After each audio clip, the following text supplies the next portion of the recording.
Hello viewers and welcome to Daily Politics. On this program we discuss issues around politics, policy and governance. I am Shafiur Suleiman.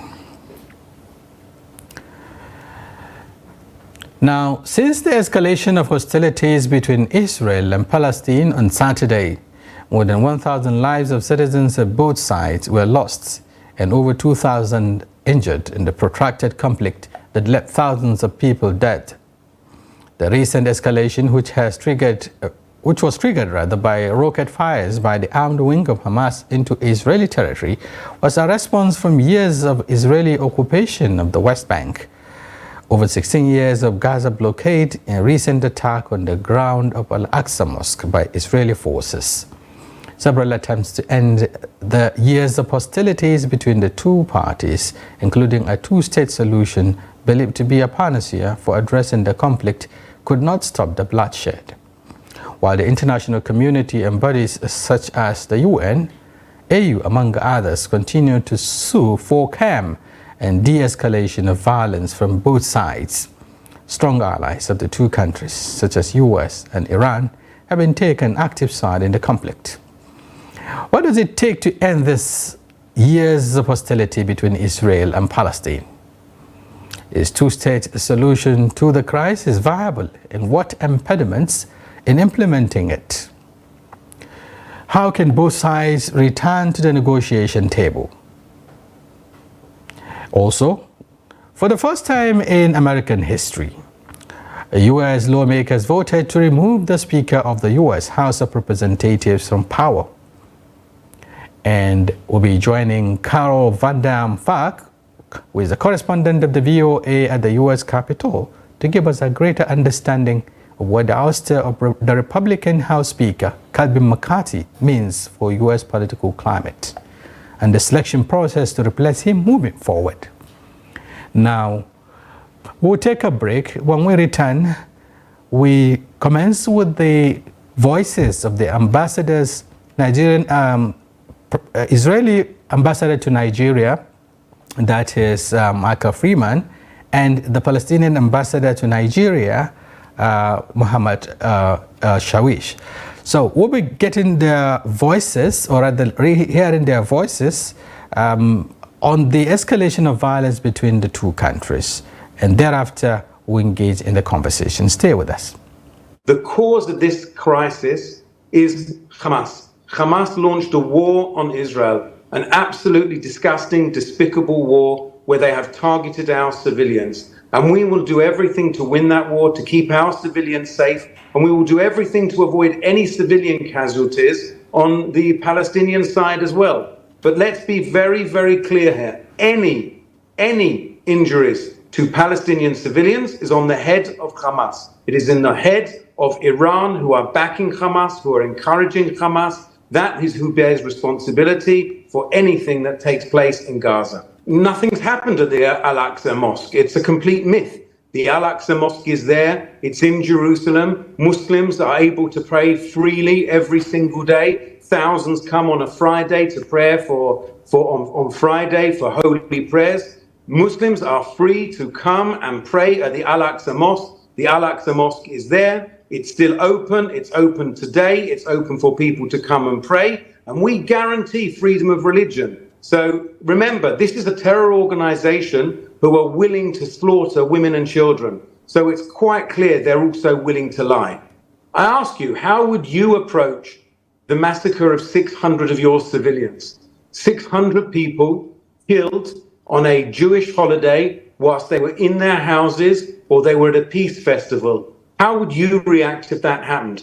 Hundreds of Israeli citizens have been kidnapped and taken to Gaza. Women and children, elderly, woman of 85 years old with dementia has been taken into Gaza. We saw how Nigeria reacted when the girls were taken, the Chibok girls were taken by Boko Haram and were kidnapped. They did everything to return them. And we're doing the same. We are acting like anyone else would react.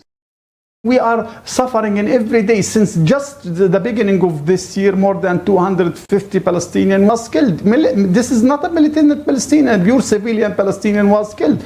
More than 50 of them is only child Palestinian. And I'm not pretty sure whether you are following this issue and what is happening in the social media. And there's tens of thousands of videos that we can share it with you as a Nigerian media to show you what is happening on the ground. This is the point. I mean, what has happened, just not only what happened yesterday is not the starting point. There's a brutal occupation that we are live under it since more than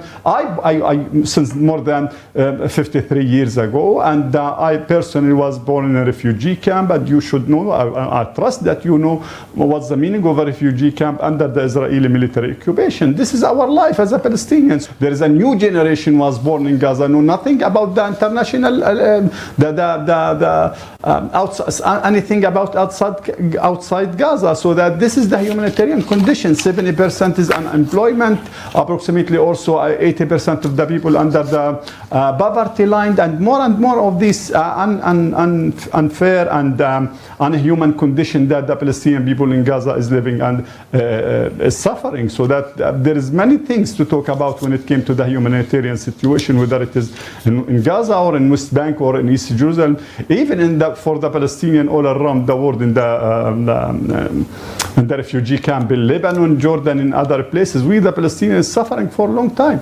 100 of resolution was already adopted there in the Security Council and other places. This will end if the international community will be serious to put an end to the Israeli occupation. If the international community, on top of that, of course, on top of them, of course, is the United States of America and the European countries, is serious to put an end to this brutality. They want and they should start treating Israel and enforcing Israel to be part of this international community, to be abide by the international law. This is the major point. When Israel is, when the international law will become applicable for the state of Israel, at this time, at that moment, exactly, we will put an end to this escalation. Perspectives from Michael Freeman, who is the Israeli ambassador to Nigeria, and Abdullah Shawish, Palestinian ambassador to Nigeria, now talking about the escalating conflict between their two countries, which has been generating a lot of concern among the international community. We will look at these issues very closely in a short while, but we will now take a break to bring in the Voice of America correspondent at the U.S. Capitol to give us more insight on the impeachment. That is the first impeachment in the history of American politics, that took place against the Speaker of the House of Representatives there. So we'll take a break. When we return, we'll now engage on that conversation.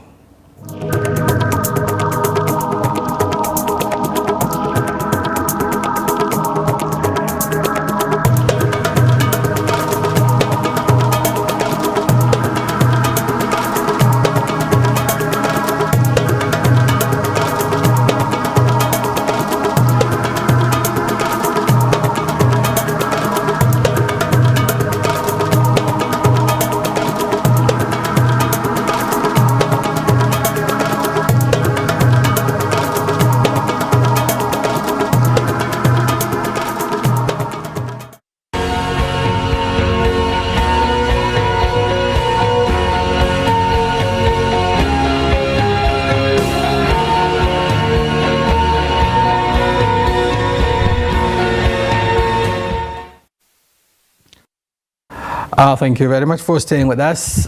It's still Daily Politics and reaching you live from Trust TV here in Nigeria, in Abuja, Nigeria's capital. Just like I said earlier, we'll be going straight to the United States, where we'll be engaging the correspondent of the VOA at the Capitol, talking about Carol Van Dam Falk, who will be giving us an insight on the first impeachment ever in the United States of the Republican House Speaker, Kevin McCarthy. Carol, if you're there, thank you for joining us.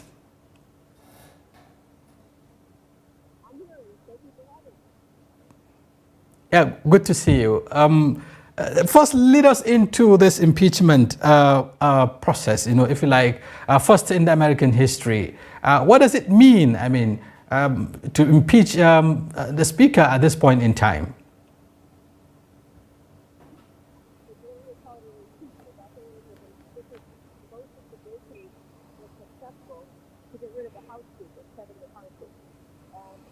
It happened through the works of Matt Gaetz, as you know, the firebrand Republican who, along with 7 other Republicans on the far right, decided his time was up. And the Democrats didn't help bail him out, so he didn't have enough Republican votes to stay in office. But the bombshell today is that Kevin McCarthy, at a House Republican conference meeting, in the run-up to what the House is going to do about the situation in Israel and the occupied territories with the Hamas attack on Israel, deciding how to move forward, said that he would be willing to be reinstated as House Speaker. So now we have no idea who is going to be the next Speaker. It could include actually the old House Speaker. Yes, I understand there was a pressure, if you like, from the Conservatives. To get the Speaker, to initiate what is called an impeachment process, against the incumbent President, Joe Biden, looking at an allegation of corruption against his son, talking about Hunter Biden. What is the connection between this issue and the ouster of the Speaker of the House of Representatives? All boils down to politics. Hunter Biden is, yes, Joseph Biden's son. He is involved in some allegations of wrongdoing, one involving the way he filled out a form about purchasing a weapon and didn't tell the truth about his circumstances when he filled out that form.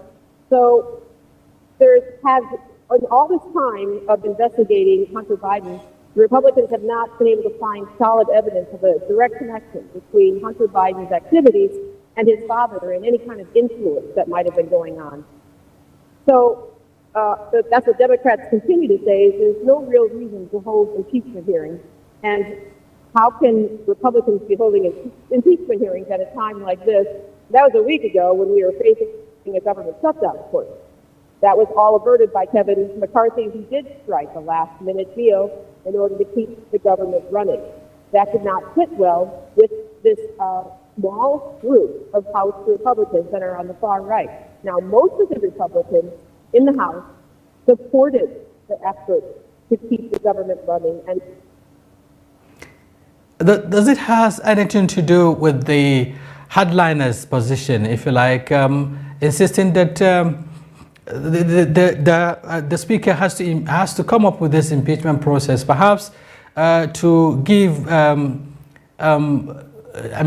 some added value, if you like, or advantage to the Republicans now, looking at the 2024 elections. What role has his connection, if you like, or standing with regards to the contest, if you like, possible contest of Donald Trump in all of this saga? Messy, as you, I'm sure, realize, but we know that former President Donald Trump did come out in support of one candidate, and that's Jim Jordan, who's also a conservative Republican. He did come out and support him after Jordan announced that he would be interested in becoming the next Speaker. Steve Scalise, another conservative Republican, has also thrown his hat into the race. But now you have McCarthy saying, hey, I'll do what the party wants me to do, and if they want me to step forward and try to, get out of this mess and become Speaker again, then that's what I'll do. But it's anyone's guess right now who they might bring forward as the nominee, because they're right now, it's still in the meeting stages, and it's anyone's guess if they'll even come up with a vote tomorrow when they first officially meet. Okay, I understand. That there was also this secret, if you like, agreement between the ousted Speaker and the Conservative to allow him become Speaker, and that substantially gave the lawmakers, the hardliners now the impetus, if you like, or the leverage, or the leeway to get him out of his office. It really is up to the path forward right now. No one really knows if this small band of conservative, what some people call radical Republicans, will have the upper hand, because a lot of their compatriots, they're in the House Republican conference, are not very happy with them. So Democrats, Kevin McCarthy, or to bail out anybody and help the Republicans get back on track so they can take care of the business of the U.S. government. Now, what's the situation like? How does this impeachment change, if you like, the political landscape of the United States, happening for the first time in the history? Well, the impeachment process, there really hasn't been all that much talk of that lately in the U.S. press and newspapers and major media outlets, because it's been foreshadowed by all of this other breaking news, including the business with the Hamas attack on Israel. There were several Americans reportedly killed in that attack as well, and so the Congress is really kind of focused on what their efforts and what their response is going to be to that assault on Israel. Now, tell us about the process of replacement. I understand that there are perhaps lawmakers who are jostling, to replace the ousted speaker. What's the situation at the moment? We're still talking, Steve Scalise, a conservative Republican, and President Trump's favorite candidate, which is Jim Jordan. We haven't really heard from other colleagues of theirs. They're garnering enough support to get the nomination. And at this point, after what happened last week, you can see that Republicans try to play it safe. Sure, they have enough votes to make it happen and not take 14 or 15 ballots like it did with Kevin McCarthy the first time around, to make sure that they have a House Speaker that gets enough votes. How will this shape perhaps the 2024 presidential election now? What value would it add, to the electioneering process ahead of this very important election? It's not a good look for Republicans, to be so entangled in this kind of, inner house problem of just governing themselves, their own party. So it's not a good look. It's yet to how much impact that will have who go to the polls in about a year from now. It'll be, in November 2024. Thank you very much, Carol van der Valk, for talking to us all the way from the United States. That has been the Voice of America correspondent, Carol, talking to us from the four corners of Capitol, the U.S. Capitol, giving us more insight on the impeachment of Speaker Kevin McCarthy, who was impeached recently by the lawmakers. We'll take a break. When we return, we'll now engage another international issue that has been on the front burner, talking about the Israeli-Palestinian conflict, which has been claiming lives. Stay with us. We'll be back shortly.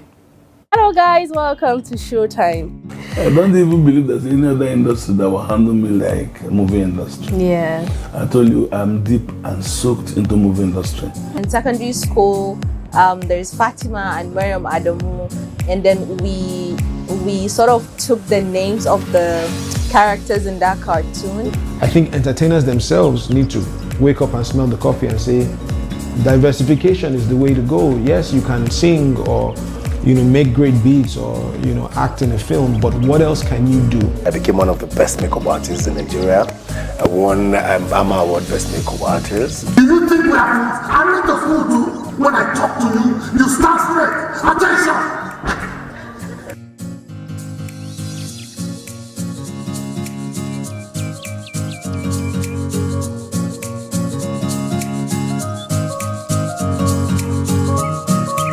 Hello viewers, welcome to another episode of Adam's Kitchen on Trust TV.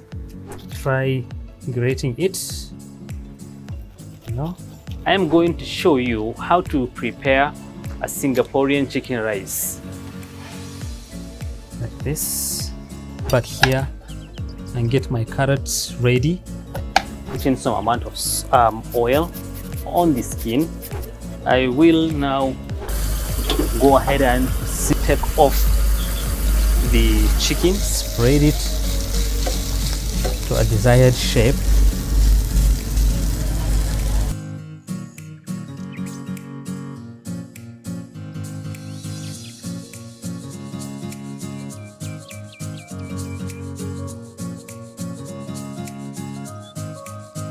Hello and welcome to Create.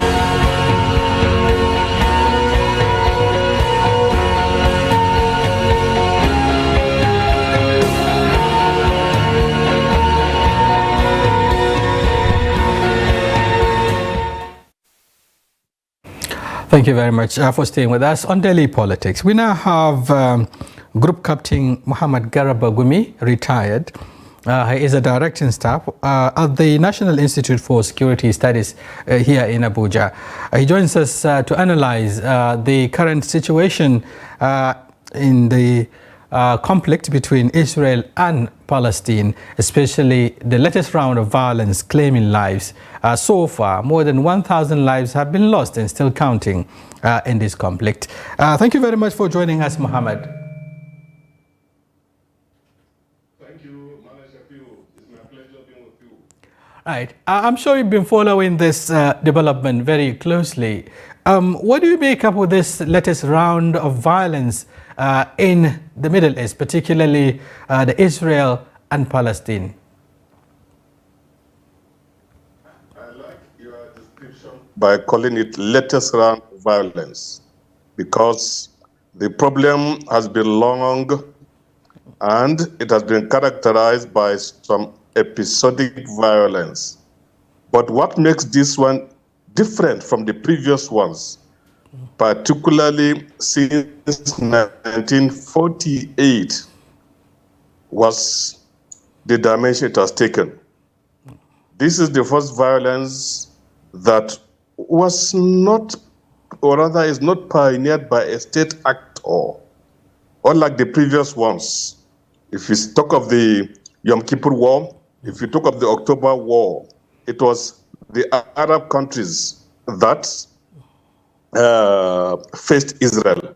But now you have a powerful actor in the name of Hamas that is engaging Israel.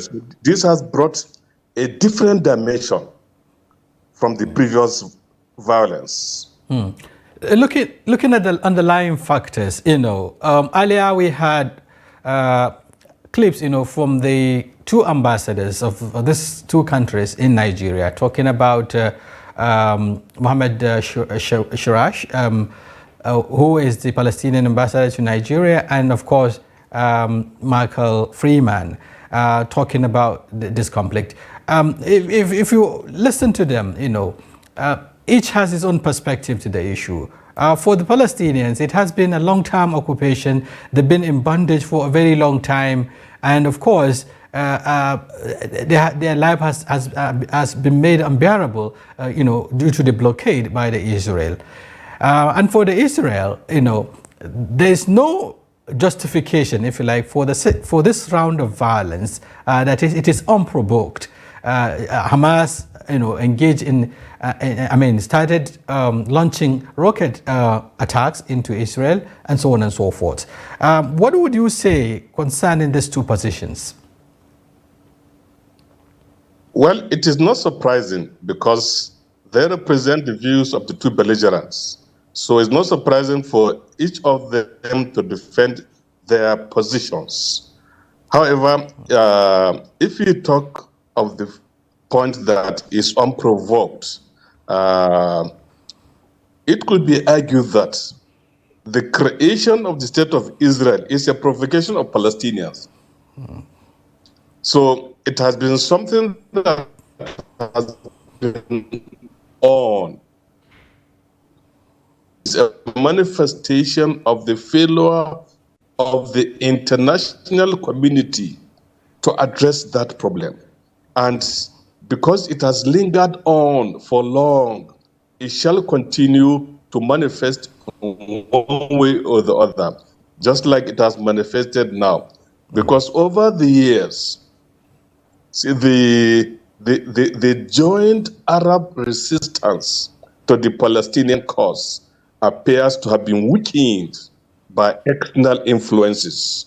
And that is why you now see the emergence of other actors that are coming to the scene. So I am not surprised with the views taken by the different lines, because they have never had the same view right from 1948 up to the present time.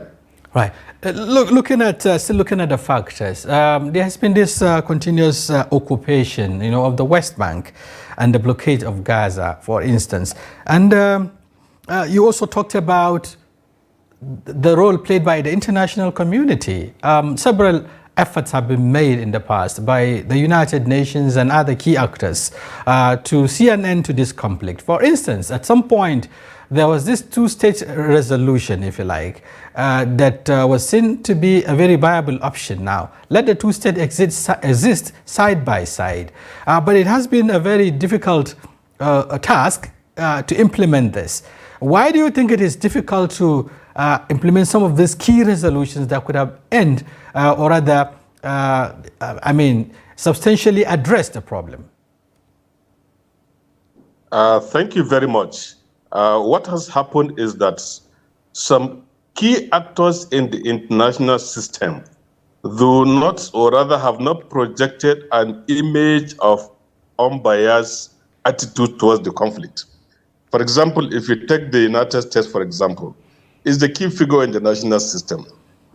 United States has not been seen to be a neutral party in this crisis. So if it's not a neutral party, definitely it will be extremely difficult. It will be extremely difficult to arrive at a situation whereby there will be a win-win situation on both sides. If Israel is against two-state solution, certainly it will be a problem.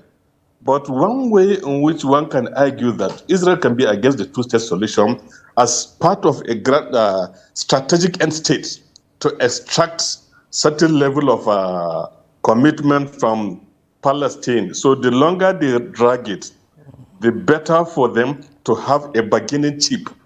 And again, for the Palestinian, see, they have the problem of trying to harmonize between the moderates who are in support of two-state solution and those who hold extremist views in Palestine who are against two-state solution.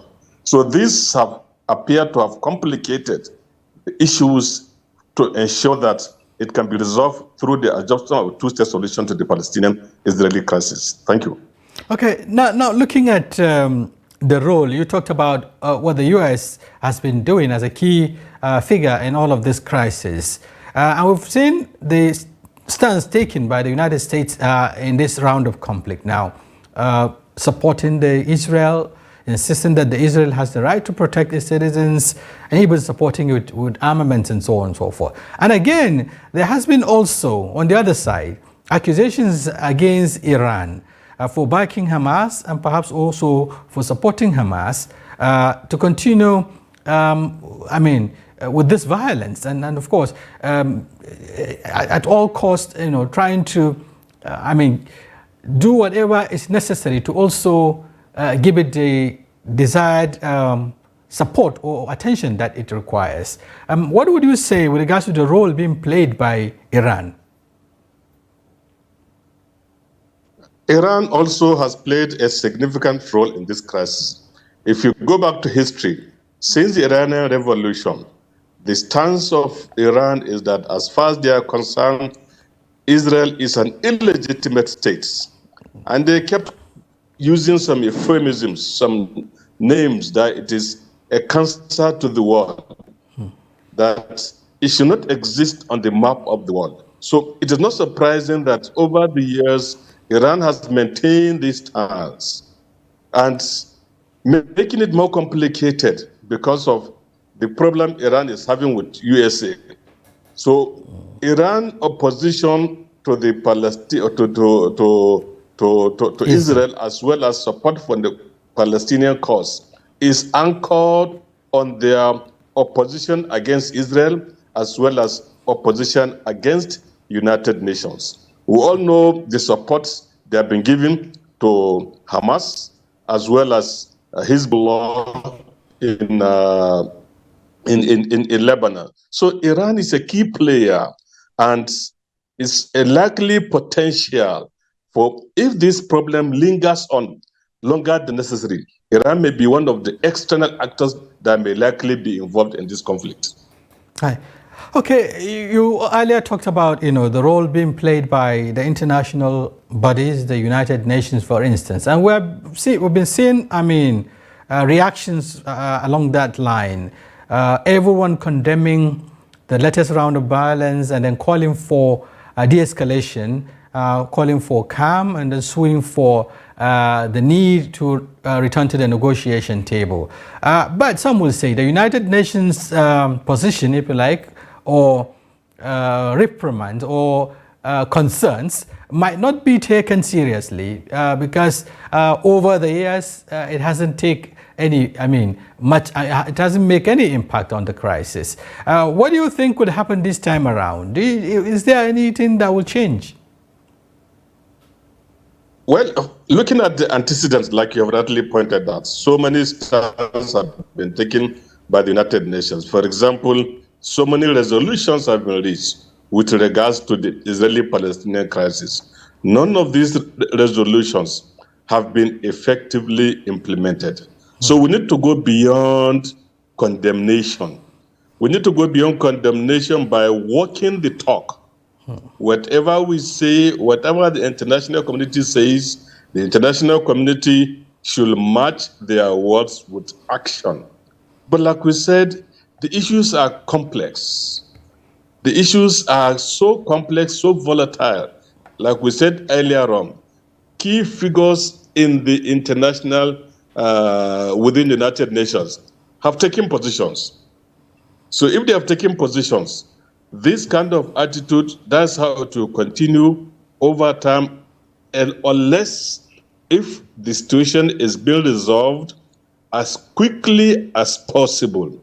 If it is not resolved, then when other external actors come into this crisis, it will be complicated, and the United Nations might be forced to take a more serious stand instead of just condemnation, by taking action. Okay, looking at the situation currently, yes, there has been, rising number of people being killed on both sides. Again, destruction and displacement is taking place. The Israeli government has just announced, cutting up, all the necessary essentials, water, electricity, and so on and so forth. That is announcing a total blockade of Gaza, in addition to the aerial bombardment and so on taking place. What do you make up with managing the humanitarian crisis at the moment, and stopping the killings? Well, thank you. This is not unexpected. And if you look at the past history of the response of Israel to this kind of situation, the present response has not been different. They have maintained the principle of matching force with force, matching fire with fire, because Israel do not want to be seen, Israel as a state, to be a state that cannot defend itself.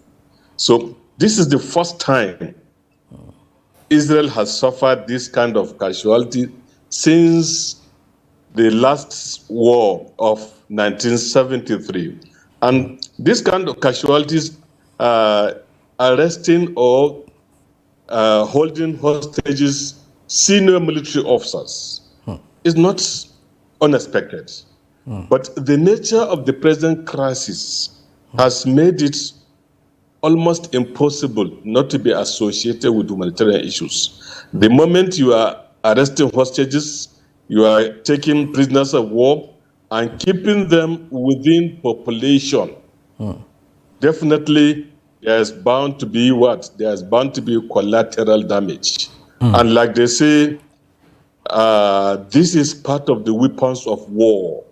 Somebody who is your enemy, you deny that person's supplies, both of food, both of weapons, water, and other necessities of life, with the intention that if it goes on, the enemy will be exhausted, and if he's exhausted, will be forced to come to the negotiating table or surrender, as the case may be. Okay, but what we're seeing right now is some level of resilience on the part of Hamas. For instance, it has also threatened to kill, the captives if the strikes from Israel continue unabated. And again, the rockets are still being fired also into the Israeli territories and so on. How do you think in this kind of situation, cessation of hostility can be achieved, perhaps to evacuate even those that have been wounded and of course, create a window for those who have been, who are in distress? This is why the international community is supposed to come in. And my thinking is that for Hamas to start this round of conflict, they know the implication. They know that Israel is likely going to retaliate. For every Israeli soldier killed, over the years, it has been their stance. At least one Palestinian or more than one will go. So it's not surprising. So their resilience, of course, this is how many generations of Palestinians that are outside their homeland. And for them to be outside their homeland, and in spite of all these years, they are still talking about return to the homeland. Return to the homeland. That is a manifestation of their resilience. But what we wait to see is how long will that resilience last if international community did not come to make sure that this situation is addressed once and for all. But certainly, this is against law of war. This is against international humanitarian law. There are certain categories of people in conflict that should not be attacked, that should not be arrested. Women, children, the aged, except they are also combatant. If they are not combatant, it's against the law of war. And this is where the United Nations should come in to make sure that the non-combatants are protected. And if that is not done, the humanitarian crisis is bound to escalate and continue. Along that line, I've had the UN Secretary General Antonio Guterres now warning that on no condition or on no account, should this attack on sub-targets, on the non-combatants, as you said, should continue, that the structures belonging to the ordinary people shouldn't be the target. But the Israeli government is saying that it will sustain the bombardments even if they're going to hurt captives, people who have been taken hostage and so on and so forth.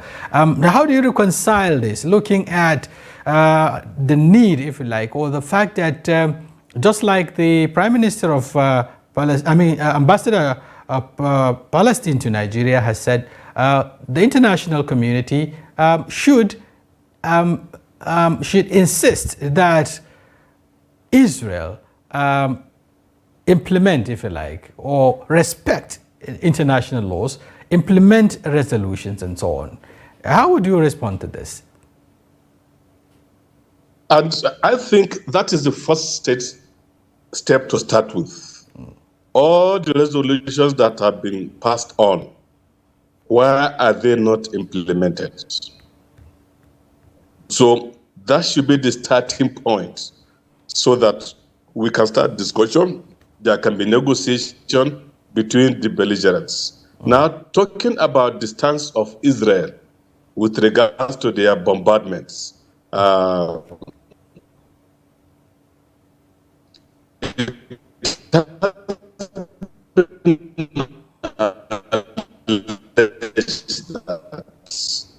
these threats within civilians, Israel usually argues that they are justified in attacking population from where these rockets are fired, because the battle line is not clear. Like we said earlier on, the conflict is no longer between two states, between a non-state actor and a state. And there's no defined battle line. There are no defined fighters. And that is why this confusion is coming up. And it may likely continue if the international community, like we always say, do not start action in earnest. Israel, of course, like you said, they have said this is their 9/11, and they are attacked and they are free to defend themselves. But the argument also can also be the other way around. The Palestinians can say also they are attacked by depriving them of their what? Of their homeland. So each of them is seeing the situation from their own perspectives. So it depends on who is making the argument, who is making the logic. But you start from the first principle. When did injustice begin? Okay. So one injustice cannot be defended by the initial injustice. Thank you. Okay. Yeah. So now talking about the involvement of non-state actors, beyond the Hamas, the Hezbollah and other groups are also joining in this fight. And of course, they see it as perhaps their own fight, just like you said. And then at the international level, we're also finding voices keying into one side or the other. Now, countries aligning with either Israel or aligning with Palestine. What do you think this will do in terms of escalating the violence or making it extremely difficult, to have a common voice against these killings? Certainly, it will be extremely difficult when countries that are supposed to come in and be arbiters to make sure that there is peace, they are taking positions siding one party or the other. But that's not surprising, like we said, because this situation has been going on. From your opening statement, when you began by saying the latest round of violence. And over the years, countries have been known to support one party or the other in the violence that have ravaged that zone. So the way things are going, it's unlikely that we are going to have that resolutions very soon, except if we now have a third force of those countries who have not been associated with either of the parties to make sure that they come in between. But the way things are going, particularly the global international security system that has become so complex, that has become so volatile, that has become so uncertain, and the issues are so ambiguous. The issue of the present conflict is going to take similar dimension. And we don't know what will happen tomorrow. But the way things are going, like some people say, this is setting the stage for another world war. So you are also among the school of thought who think perhaps we could be aiming towards a third world war, for instance.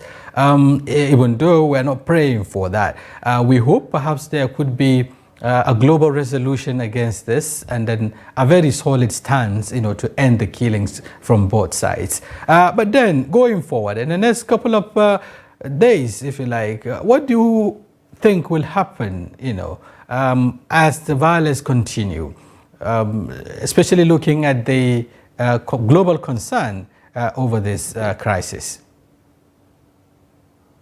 In the next couple of days, one can project, based on what is happening now and based on the antecedent of the conflicts, that these bombardments will continue. Hamas will continue to send rockets to Israel, and Israel will continue to bombard Hamas in retaliation. Because for the first time, the pride of Israel seems to be desecrated. This is the first time Israel is acknowledging that they have been under serious attack, particularly with the initial attack where senior military officers were taken hostages, which has not happened before.